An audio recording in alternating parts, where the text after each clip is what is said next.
Bonjour à tous, je suis ravie d'être avec vous aujourd'hui pour ce nouveau webinaire sur la transformation RH de l'entreprise. Alors, avant de commencer, quelques petits éléments, on va dire, de logistique sur le déroulement du webinaire. Tout d'abord, ce que je vous propose, c'est donc que vous puissiez poser vos questions via le chat à droite de l'écran. Et puis, à la fin du webinaire, nous répondrons à vos questions. Voilà. Donc, encore merci à tous de votre présence. Je suis Pauline Mariette, je fais partie d'Arago Consulting. Arago Consulting est un cabinet expert dans la mise en place des SIRH.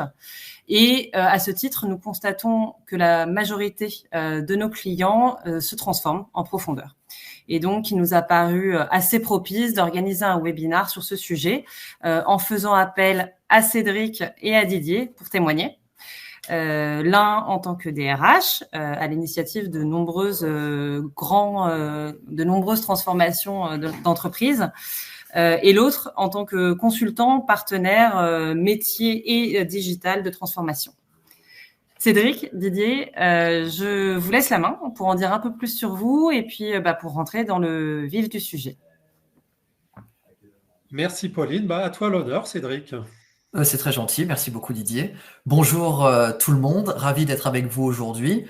Donc Cédric Durth, professionnel comme beaucoup d'entre vous, beaucoup d'entre nous des ressources humaines depuis maintenant une petite vingtaine, non, une grosse vingtaine d'années on va dire, dans des environnements très divers. La moitié de ma carrière s'est faite à l'étranger, dans des entreprises publiques, mais aussi privées, familiales, sous private equity, et dans des secteurs très divers comme la gestion de l'énergie, l'entertainment, les biens de consommation ou la construction.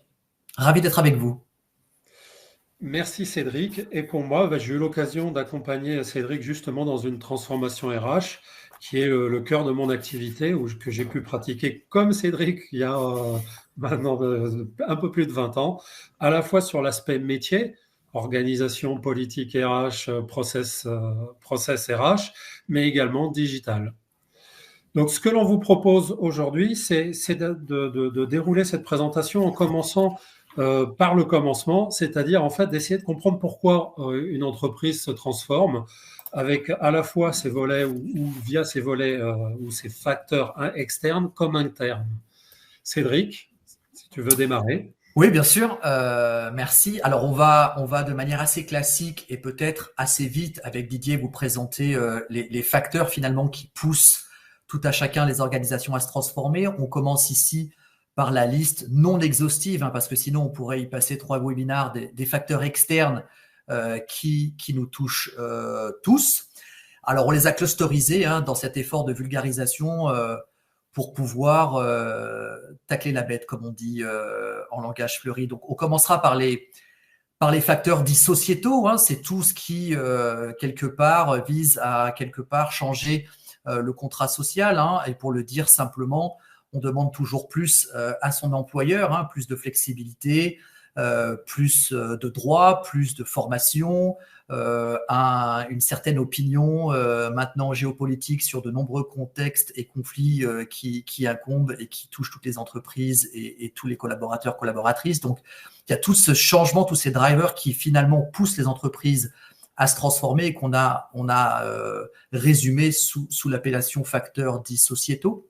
Il y a bien évidemment également la partie générationnelle. On connaît tous maintenant les tenants, les aboutissants d'une génération qui a des drivers différents et qui a des attentes différentes sur le marché du travail, les fameux millennials, comme on dit, avec une expérience très centrée vers l'ultra-personnalisation. C'est la demande finalement de services et de reconnaissance, d'engagement tourné what's in it for me. Donc, ce sont ces 2 facteurs-là que vous voyez, qu'on a résumés sur la partie haute de ce slide. Et Didier nous présentera rapidement également les 2 autres facteurs externes que nous avons identifiés. Alors, le facteur marché et qui s'est renforcé depuis les années Covid, hein, à savoir une incertitude qui pèse sur les marchés vis-à-vis de la demande client, cette demande qui est de plus en plus imprévisible, euh, non prédictible, et qui fait que l'entreprise se retrouve dans une équation où elle doit trouver une agilité, hein, c'est le maître mot qu'on trouve ces dernières années, agilité, flexibilité, c'est-à-dire se doter des moyens de pouvoir s'adapter à une demande qui est de plus en plus difficile à prévoir et à anticiper. Renforcé par le fait que, du fait notamment des technologies, mais pas que, ou technologies au sens large, ben, il y a une évolution des métiers qui fait que on doit également anticiper l'ensemble de ces évolutions au travers du coup de cette agilité qu'on doit créer en interne de l'entreprise. Le dernier de ces facteurs externes qu'on a voulu mettre en exergue, c'est le facteur technologique.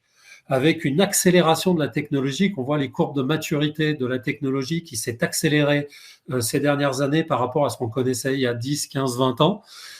Et en fait, cette technologie aujourd'hui qui amène tout un tas d'éléments de réponse qui nous permet de répondre à tous les autres facteurs mentionnés ici, comme une réponse aux sur-mesures, une capacité à gérer des parcours de carrière non linéaires, à apporter à répondre à des besoins de formation beaucoup plus personnalisés, à aller rechercher des profils sur le marché beaucoup plus adéquats par rapport à ce qu'on recherche. Et en ça, vous voyez aussi un autre facteur qui fait que les architectures de type SIRH se rouvrent. Mais je pars que ce point-là parce qu'on va l'aborder un peu plus tard dans l'échange. Donc ces facteurs externes sont aussi renforcés par des facteurs internes, Cédric. Oui, alors sur les facteurs internes, il y a bien évidemment tout ce qu'on vient d'évoquer, hein, ces 4 clusters qu'on a présentés. Il y a évidemment une déclinaison en interne de ceci, hein, toutes les entreprises le vivent, et on pourra clusteriser ici, encore une fois, ces facteurs internes dits culturels. Hein. La transformation RH, elle est aussi issue d'une volonté de transversalité, hein, des fonctions qui veulent mieux travailler les unes avec les autres, des services qui veulent mieux communiquer les uns avec les autres. Donc ça, c'est un gros facteur de transformation interne. Il y a évidemment le changement de taille critique d'une organisation, hein, cette hypercroissance à gérer pour les plus chanceux d'entre nous, ou inversement un scale down quand les perspectives de développement ne sont plus les mêmes ou que finalement l'équation change. Donc c'est cette agilité permanente, hein, ce mot-clé que Didier présentait dans le slide précédemment, qui retrouve aussi un écho en interne dans le business case de la transformation RH. Il y a ces engagements sociétaux que je présentais également. Ça pousse très fort en interne. Hein. Les entreprises se transforment par rapport à des obligations qui sont dictées par d'autres. Je pense notamment à toute la partie CSR, diversité, inclusion, etc., ça qui commence à rendre la chose plus que normale, et c'est très bien. Ça pousse en interne, on pose la question au staff qu'on veut de plus en plus engagé, que l'on veut vivre une expérience unique.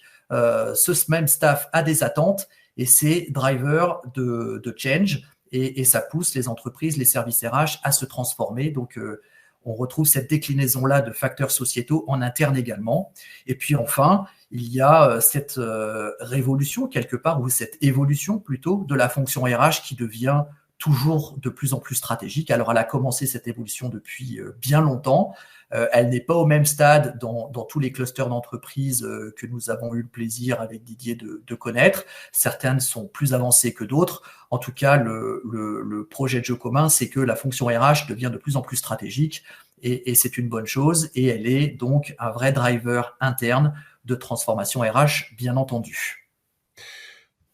Alors en fait, quelles sont les entreprises qui sont touchées par ces phénomènes de transformation?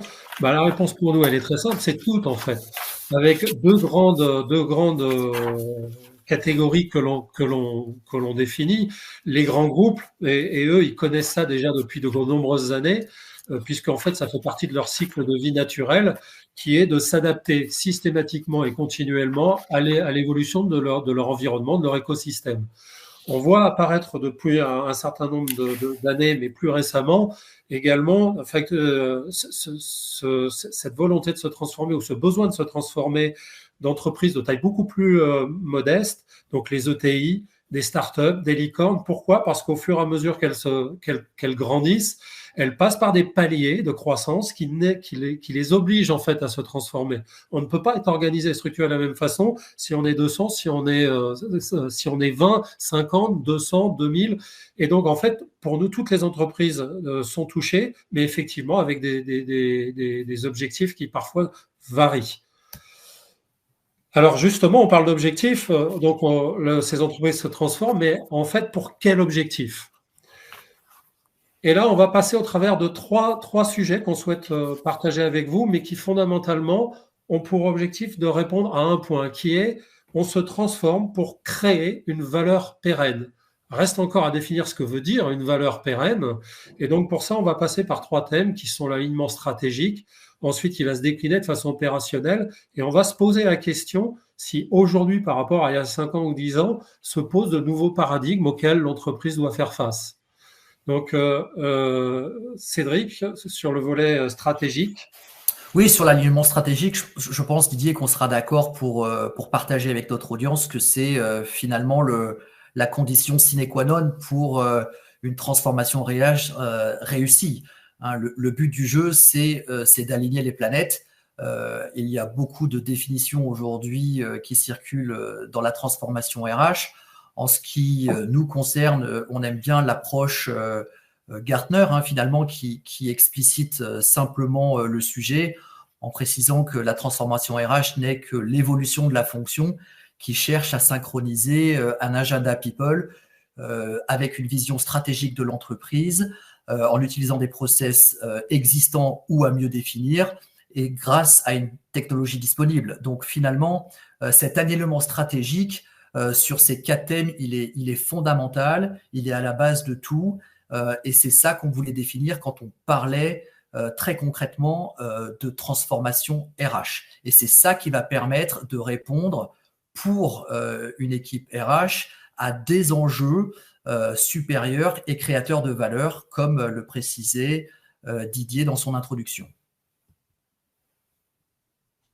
La déclinaison opérationnelle de tout ça, on la connaît presque tous. Hein. Alors, elle n'a pas vocation sur ce slide à être exhaustive, mais les business cases de la transformation RH ont tendance opérationnellement à améliorer l'efficacité organisationnelle, pour ne pas dire du service RH, hein, faire les choses plus vite, faire les choses avec moins d'erreurs, automatiser des tâches qui étaient rébarbatives, qui monopolisaient différents systèmes d'information qui doivent être demain mieux interfacés pour une meilleure expérience collaborateur. Donc, les sujets de transformation RH tournent et se déclinent opérationnellement sur ces thématiques-là, qui, comme je viens de l'expliquer, ont vocation à renforcer l'engagement des employés. Hein. C'est derrière, en fait, une meilleure expérience collaborateur que finalement peut se dégager un engagement, peut se développer un engagement supérieur qui vous permet de garder vos talents et aussi d'être en mesure d'en attirer d'autres. On favorise le développement. La transformation permet aussi de répondre à des besoins changeants. Hein. C'est, comme on l'a vu dans les facteurs internes, une vraie drive à ce changement. La diversité, l'inclusion, plus de un tel, plus de un tel, plus de un tel. La transformation RH se décline aussi sur ces sujets-là. On pourra éventuellement parler de la réduction des coûts parce que bon, la transformation RH a aussi un impact business fort et dans le business case, la productivité est majeure, hein, ne nous voilons pas la face. Donc la réduction de coûts, faire autant mais moins cher ou faire mieux au même prix reste des déclinaisons opérationnelles somme toute assez classiques, tout comme la mise en conformité dans des règles statutaires évolutives. Donc voilà quelques exemples parmi d'autres, mais ce que je viens de présenter, on va dire, c'est la règle des 80-20. C'est en général ce que nous voyons et ce qui est demandé aux équipes RH qui doivent se transformer. Merci Cédric. Alors la question qu'on se pose, c'est est-ce que l'on fait face aujourd'hui à de nouveaux paradigmes ou la RH fait face à de nouveaux paradigmes? J'aurais tendance à dire oui et non. Non, parce que les 2 points que je vais mentionner là existent déjà depuis un certain temps, mais oui, parce qu'on voit qu'en fait, ces points-là sont beaucoup plus poussés, ont des réponses qui sont potentiellement beaucoup plus abouties aujourd'hui. Le premier, on a parlé beaucoup d'agilité, de flexibilité auxquelles les entreprises faisaient face aujourd'hui. Et cette agilité, flexibilité se pose sur un point important qui s'appelle la visibilité. Oui, on ne peut piloter dans la réalité que ce qu'on connaît et on comprend. Et je pense que tout le monde, vous savez ça, puisque les réseaux sociaux, les smartphones et compagnie aujourd'hui n'ont qu'une tendance, c'est à vouloir comprendre et à connaître beaucoup plus qui vous êtes afin de pouvoir vous apporter une réponse. Il en est de même pour les entreprises. Et qu'est-ce qui se cache derrière? C'est la compréhension de la donnée. C'est l'accès à la donnée, mais quelle donnée? Quel sens a cette donnée pour le collectif et qu'est-ce qu'on veut en faire? Et là est toute la question et l'enjeu que l'on connaît aujourd'hui. Le deuxième, si on parle d'HR Business Partner, tout le monde va sourire parce qu'en fait, on entend ça depuis 15 ans, 20 ans. Quand c'est apparu au tout début, il y avait un effet marketing assez important. Mais en fait, l'enjeu d'aujourd'hui, c'est qu'on a les moyens, avec la technologie entre autres, de pouvoir avoir une réalité beaucoup plus accrue derrière ces concepts, où on va positionner la RH comme un véritable acteur de service interne qui va se poser sur des données qu'elle va maîtriser, connaître, avec une meilleure compréhension de ce à quoi elle doit répondre en interne. Donc oui, nouveau paradigme ou accélération, on le prend un peu comme on veut. Et donc, quand on fait ce constat du coup de ces 5 dernières années, on pourrait dire 10, mais restons à une échelle raisonnable. La première chose, et soyons pragmatiques, hein, les premiers constats, c'est que on a une recherche de productivité pour la RH et d'efficience pour les fonctions RH, mais on va vers une meilleure compréhension de qui sont nos collaborateurs. On va essayer d'améliorer l'expérience employée. On va essayer du coup de connaître un peu plus sur nos collaborateurs pour développer les talents, pour améliorer la prise de décision. Donc ça, c'est effectivement, on a dit, ce sont des tendances qui se sont développées il y a 5-10 ans, qui sont toujours vraies. Cédric, si tu veux compléter ces points-là. Oui, il y a aussi ce qu'on voit maintenant pousser partout, et c'est une bonne chose, hein, ce concept d'EVP, hein, d'Employer Value Proposition, qui a été pendant très longtemps la panacée de grands groupes qui ont fait un super effort de clarifier finalement quel est l'intérêt pour un candidat de venir ou de rester chez eux. Et on voit que ces EVP aujourd'hui concernent toutes les entreprises et c'est très bien. Donc on voit de belles expériences candidats avec des value propositions très claires, très clairement définies dans un marché talent très concurrentiel. Donc on voit que la fonction RH a densifié ses efforts pour présenter dans les meilleures dispositions possibles les marques qu'elle représente. On voit aussi que la fonction RH joue un rôle prépondérant dans le leadership de l'entreprise et dans la culture d'entreprise. D'ailleurs, beaucoup de rôles évoluent. C'est people, culture, organisation. Donc, on voit l'angle de cette fonction RH qui prend plus de poids au-delà de ce qui était considéré par d'autres comme ses missions régaliennes, et c'est une bonne chose. On voit la fonction RH très concernée aussi par l'empreinte carbone de l'entreprise, avec des responsabilités très claires et de manière très pragmatique, le choix d'une flotte de véhicules de service vers l'hybride, vers l'électrique, des politiques d'entreprise qui consistent à dire que finalement, on va moins se déplacer, on va moins voyager dans un souci RSE, CSR, comme on préfère, de manière à réduire l'empreinte carbone de l'entreprise. Je ne développerai pas plus que ça la flexibilité du travail post-Covid. Je pense qu'on a tous maintenant compris que sans flexibilité, il n'y avait plus finalement attractivité, quelle qu'elle soit. On peut être, alors le sempiternel débat, est-ce que c'est 2 jours, 3 jours de télétravail, chacun a sa vérité, et puis je pense qu'il n'y a pas une seule vérité, mais en tout cas, ce qui est sûr, c'est qu'aujourd'hui, la transformation RH, l'équipe RH doit mettre en avant une vraie flexibilité et jouer un rôle prépondérant d'éclaireur organisationnel sur ces thématiques-là, comme elle doit aussi rendre des comptes et mesurer sa performance et son efficacité, pour ne pas dire son efficience. Voilà ce qu'on voit ces 5 dernières années pour le résumer sur un slide tel qu'il vous apparaît aujourd'hui. Merci. Du coup, se pose la question, on va démarrer la transformation, et quel est le point de départ que l'on rencontre de façon commune? En d'autres termes, quand on fait cet état des lieux des entreprises, qu'est-ce qu'on constate? Et on va répondre à deux niveaux. Je vais adresser le premier, Cédric va adresser le deuxième. C'est-à-dire comment c'est vécu de l'intérieur, et ça, je vais laisser Cédric en parler. Et moi, je vais faire un constat pragmatique. Vous voyez plein de bulles, je ne vais pas les passer en revue, je vous rassure. Et ce constat pragmatique, c'est de dire que vous avez un constat d'hétérogénéité dans les organisations qui est très important. Hétérogénéité, ça veut dire quoi?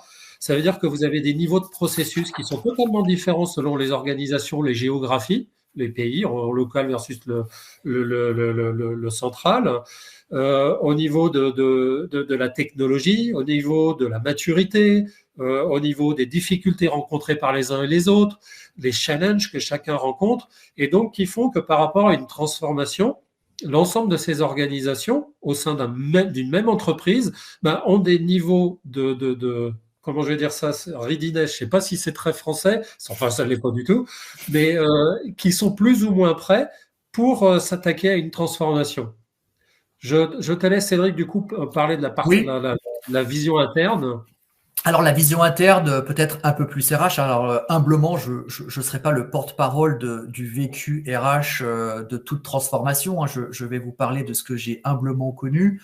Les services RH dans lesquels j'ai eu le plaisir d'évoluer, le point de départ de la transformation nécessaire était souvent finalement une RH qui était très compétente, mais qui était au four et au moulin, donc très occupée et pas toujours au mieux de sa forme sur tous les sujets qui devaient être traités. Donc, il y avait un éparpillement, il y avait aussi ce sentiment finalement d'être le dernier filet de sécurité, le dernier rempart avant la catastrophe, et cette volonté de changer pour être plus efficace, de se recentrer sur des choses plus stratégiques et à moindre coût. Donc, on n'avait pas toujours une fonction RH écoutée comme il se devait.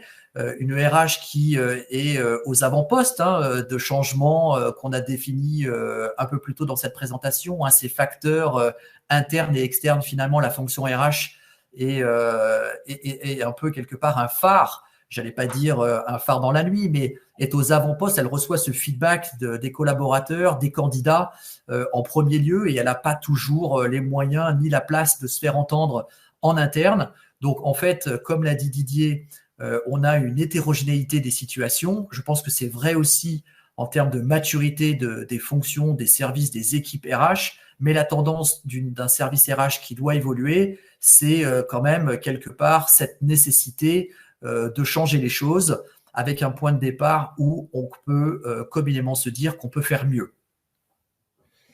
Merci Cédric. Du coup, on a le point de départ.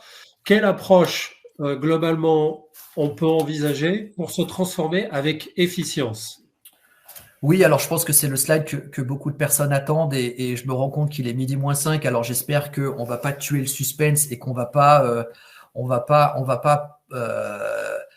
mettre en avant des gens qui veulent aller manger rapidement, trop rapidement pour nous. Mais en fait, ce qu'on veut se dire, c'est qu'il n'y a pas de recette magique. Je pense qu'il y a beaucoup de gens expérimentés dans ce webinaire qui le vivent, qui le savent. Si on avait, ou en tout cas Didier, on va se dire humblement que toi et moi, on ne l'a pas trouvée, si elle existe, mais on aura tendance à dire qu'il n'y a pas de recette magique et il n'y a pas une approche unique. On ne croit pas au one size fits all, simplement pour dire qu'en fait, chaque business case est différent et que dans ce sens-là, il n'y a pas de recette unique, même si, et c'est l'objet du slide suivant, on peut quand même se dire qu'il y a des choses qu'il convient de respecter, il y a un cahier des charges que l'on peut approcher, ou en tout cas dire, Didier, que des fondamentaux s'appliquent.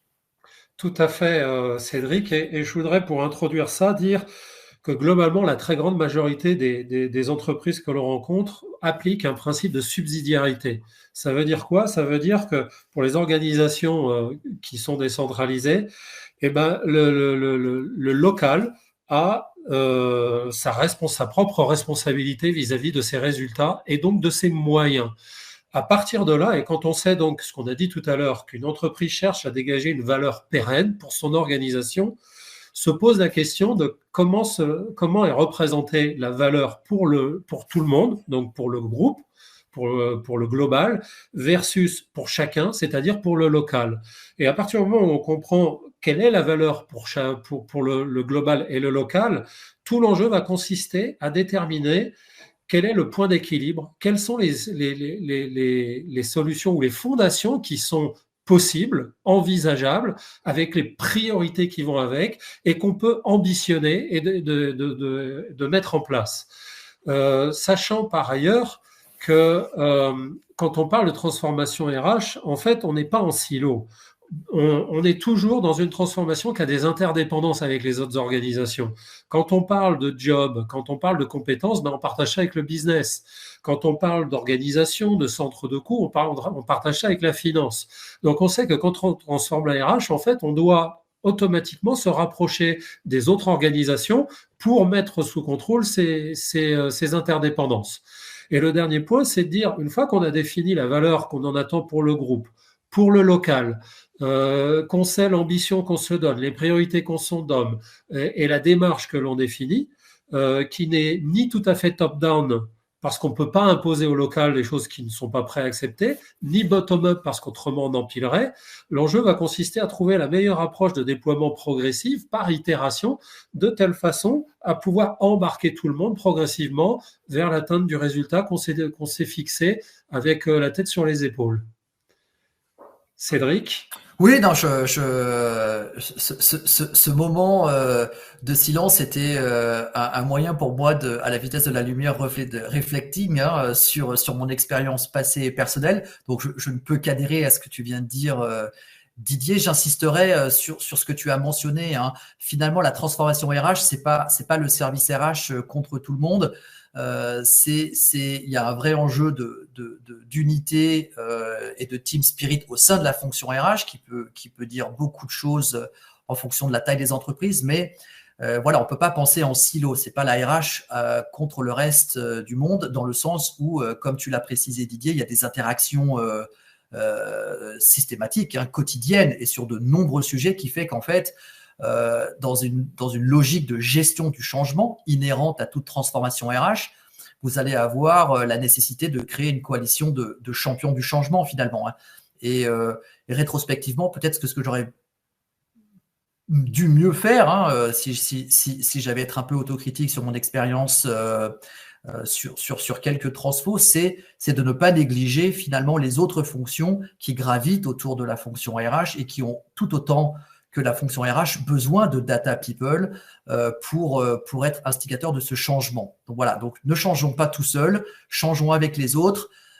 C'est simple de le dire, c'est moins simple de s'en souvenir au quotidien quand vous enchaînez entre 5 et 10 Teams par jour et que finalement le but de la transformation peut au bout d'un certain temps paraître lointain. Voilà, ne restons pas seuls.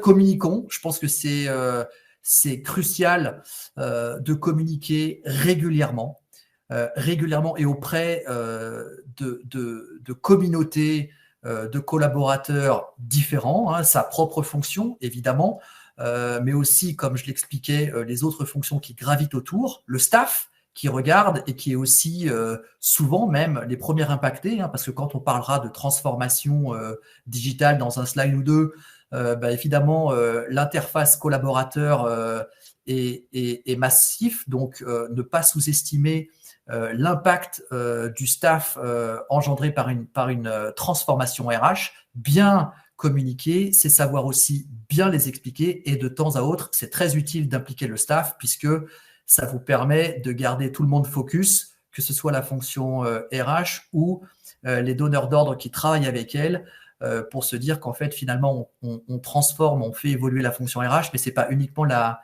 fonction RH qui se fait plaisir à elle-même, c'est un vrai besoin stratégique, comme on l'a précédemment expliqué, et c'est bien que le staff, de temps en temps, par, on va dire, ses besoins d'aller vite, soit un reminder permanent. Voilà. N'oublions pas de célébrer le succès.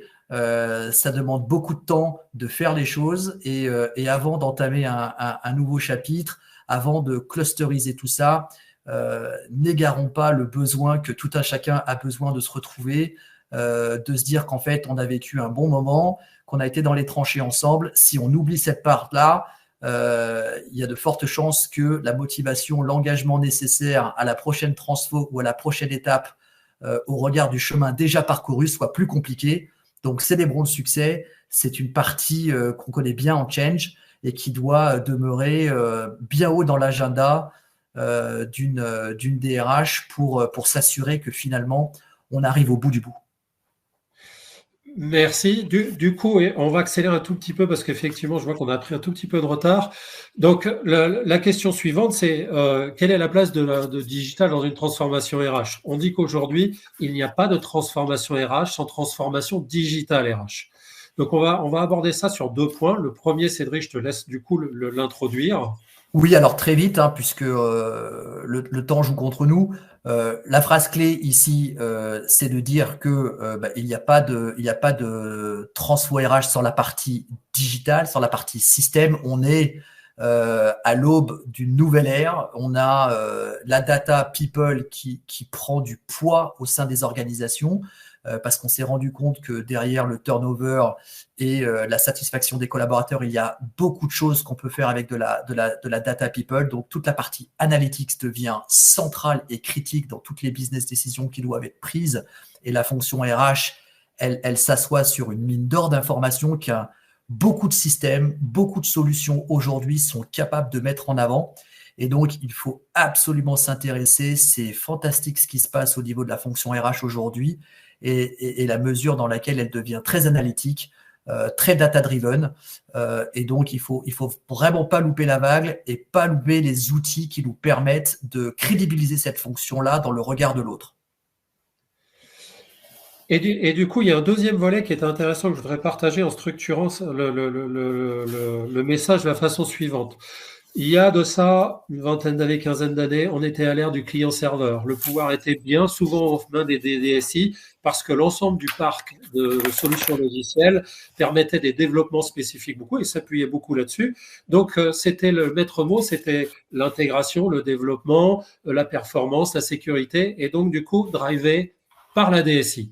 Ensuite, et c'était la promesse de valeur du marché avec l'arrivée du SaaS et du cloud, où on barycentrait le pouvoir plus particulièrement vers les DRH. Où on leur disait, vous allez pouvoir profiter de la puissance du collectif puisque l'offre SaaS, avec des releases trimestrielles, vont permettre de tirer la quintessence de toutes les avancées de toutes les entreprises du monde et vous allez pouvoir en tirer l'ensemble des bénéfices en restant standard, global et au plus près de ce qui se fait de mieux.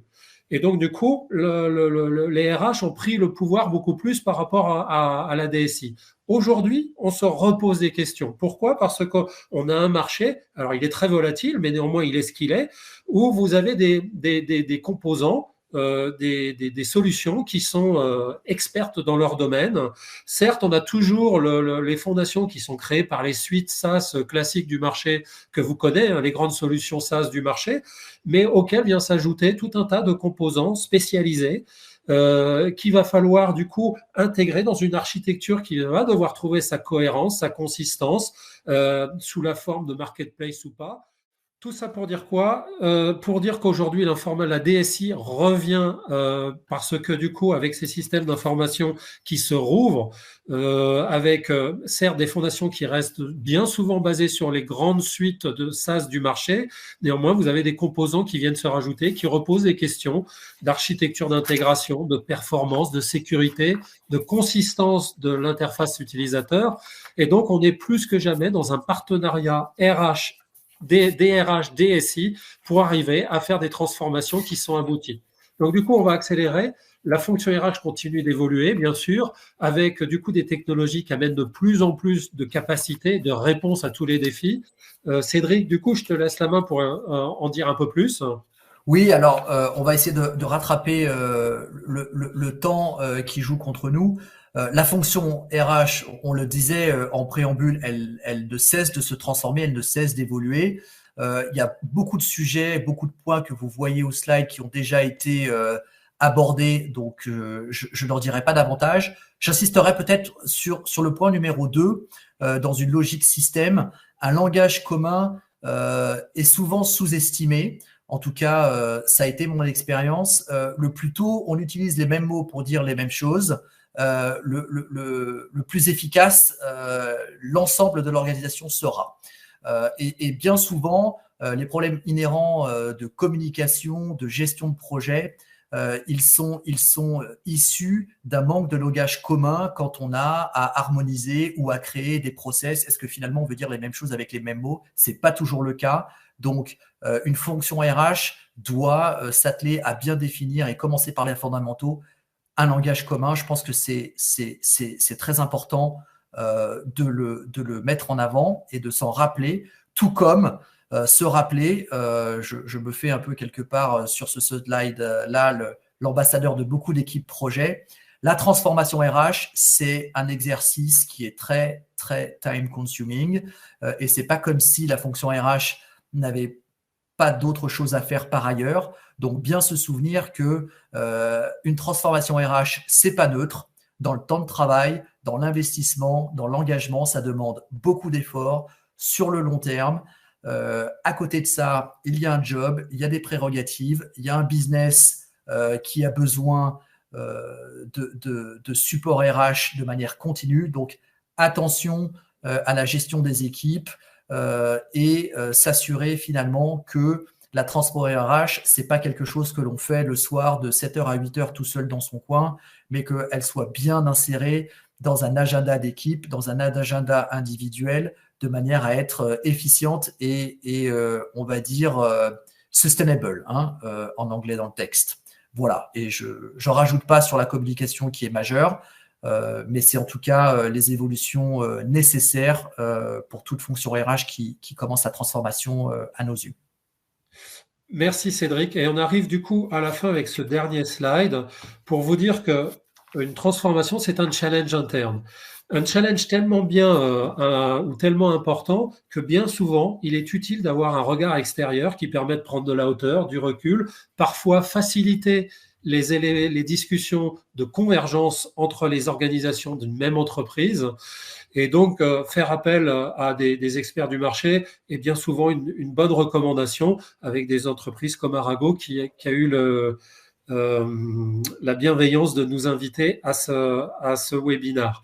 Voilà, donc on est arrivé au bout. Je vais arrêter le partage et on va ouvrir du coup la discussion ou l'échange s'il y a des questions. Alors oui, tout à fait. Donc on a Françoise qui demande qui pose la question. Donc les organisations se transforment, mais comment est-ce qu'on embarque les collaborateurs et on fait pour vaincre les résistances que l'on pourrait rencontrer? Alors vous y avez un petit peu répondu, peut-être que vous avez quelques éléments à donner en plus à Françoise. Cédric, tu veux prendre la main?